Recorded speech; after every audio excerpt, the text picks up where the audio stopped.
Sindh operation clean up 1992 جرائم کے خلاف متنازع کارروائی جو آج بھی پر اسراریت میں دبی ہے۔ حفاظت کے لیے دی گئی سرکاری سواری ہمارے لیے میت والی گاڑی بن گئی۔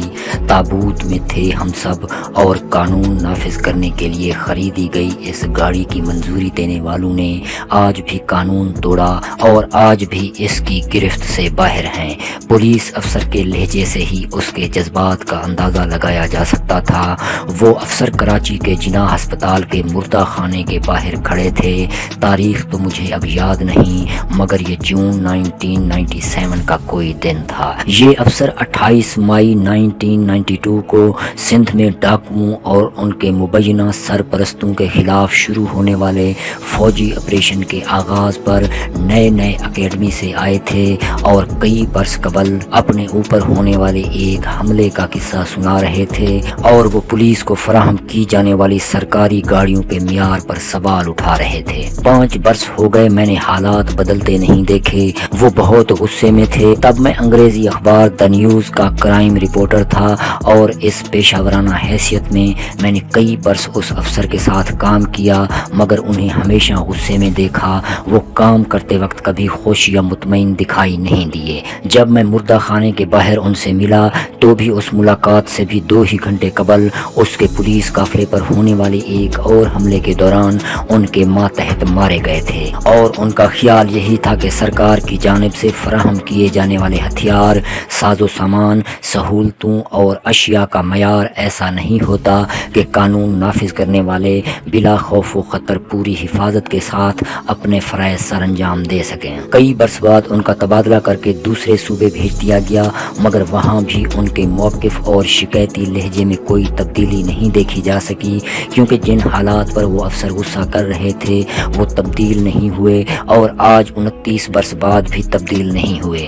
ابھی 4 روز قبل ہی اپنے ساتھی ریاض سہیل کی ایک خبر سے پتہ چلا کہ پھر سندھ میں گڑھی تیغانی میں ڈاکوؤں کے خلاف کارروائی ہو رہی ہے اور پولیس اہلکار اپنی زندگی سے ہاتھ دھو رہے ہیں اور پھر ان بختر بند گاڑیوں کے معیار پر سوالات اٹھ رہے ہیں۔ لہٰذا ضروری ہے کہ ایک نظر اس آپریشن پر ڈالی جائے جو آج سے 32 برس قبل یعنی 1992 کو شروع کیا گیا۔ اگر برسوں تک سندھ میں جاری رہنے والا وہ آپریشن کامیاب تھا تو اب بھی سندھ میں ڈاکو اور ان کی سرپرستی کرنے والے عناصر یعنی با اثر وڈیرے کیوں موجود ہیں، اور اگر 1992 کا سندھ آپریشن ناکام رہا تو برسوں تک جاری کیوں رکھا گیا۔ کئی سیاستدانوں اور تجزیہ نگاروں کا موقف ہے کہ دراصل 28 مئی 1992 کا سندھ آپریشن سیاسی مقاصد کی غرض سے شروع کیا گیا تھا ورنہ وہ اپنے اہداف ضرور حاصل کر لیتا، جبکہ دیگر کا خیال ہے کہ آپریشن سے قبل کی مخدوش اور دیگرگوں صورتحال متقاضی تھی کہ آپریشن شروع کیا جاتا۔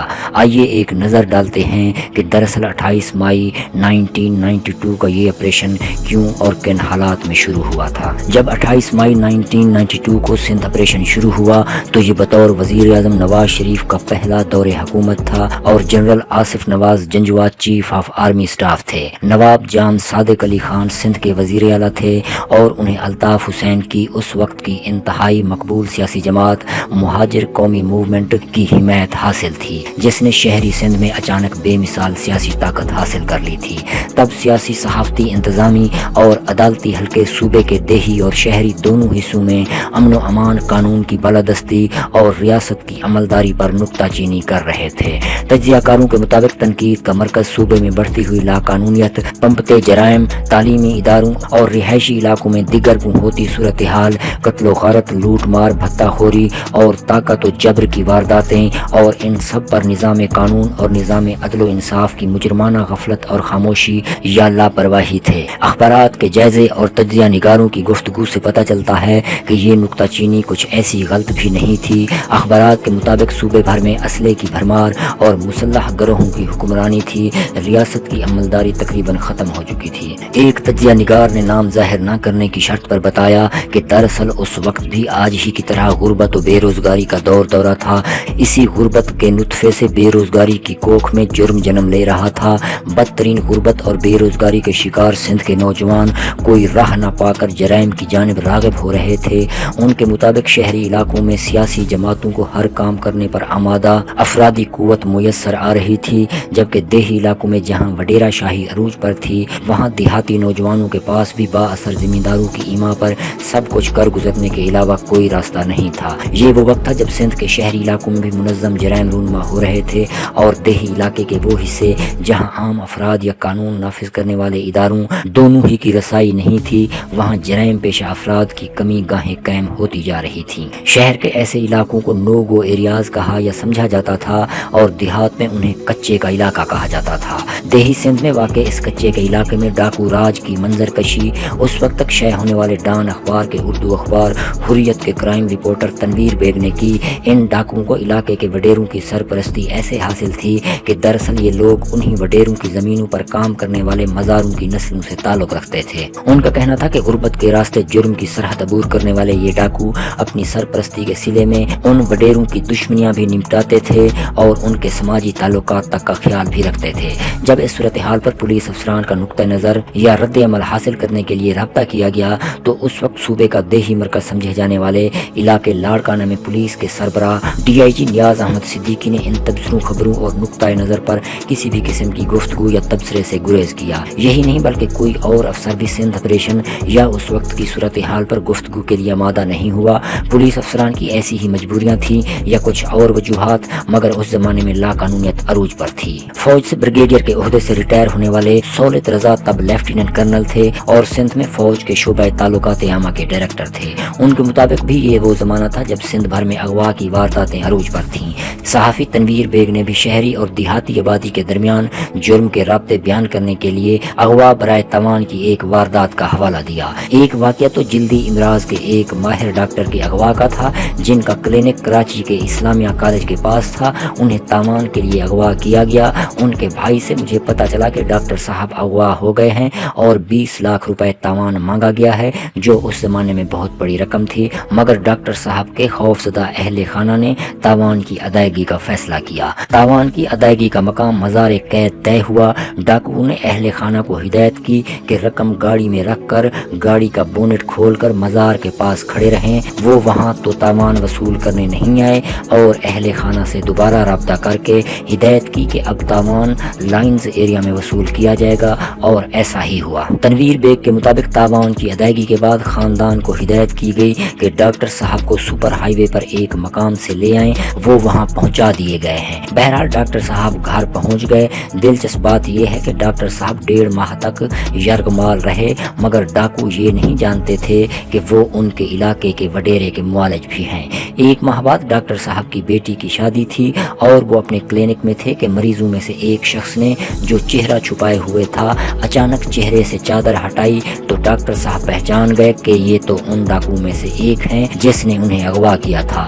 ڈاکٹر صاحب کے گھبرانے پر ڈاکو نے کہا کہ گھبرائیں نہیں، مجھے نہیں پتا تھا کہ آپ ہمارے سائیں کے ڈاکٹر ہیں، اب پتا چلا ہے تو سائیں ناراض ہوئے ہیں کہ ہم نے آپ سے پیسے لے لیے ہیں، تو میں ان کی ہدایت پر وہ رقم آپ کو واپس کرنے آیا ہوں۔ یہ میرا حصہ ہے جو آپ میری طرف سے بیٹی کی شادی کا تحفہ سمجھ کر واپس رکھ لیں۔ عجیب بات یہ رہی کہ سندھ آپریشن کی منظوری دینے والی اعلیٰ سیاسی اور فوجی قیادت اور نگرانی کرنے والے حکام نے آپریشن کا دائرہ کار مقرر تو پورے صوبے سندھ کے لیے کیا، مگر ٹنڈو بہاول میں فوجی دستے کے ہاتھوں 9 دیہاتیوں کے قتل یا دیگر اکا دکا واقعات کے علاوہ نہ تو کوئی بڑی خبر تب اخبارات میں شائع ہوئی اور نہ اب انٹرنیٹ یا ذرائع ابلاغ کی گزشتہ اشاعتوں میں ملتی ہے۔ ایسا نہیں تھا کہ آپریشن کے دوران کوئی کارروائی ہوئی ہی نہیں، لیکن ایسا ضرور ہوا کہ چند ایک کے علاوہ کوئی بھی واقعہ قومی یا عالمی ذرائع ابلاغ کی توجہ حاصل نہ کر سکا۔ ان میں سے ایک واقعہ 3 چینی انجینئرز کے اغوا اور ان کی رہائی کی کارروائی کا تھا۔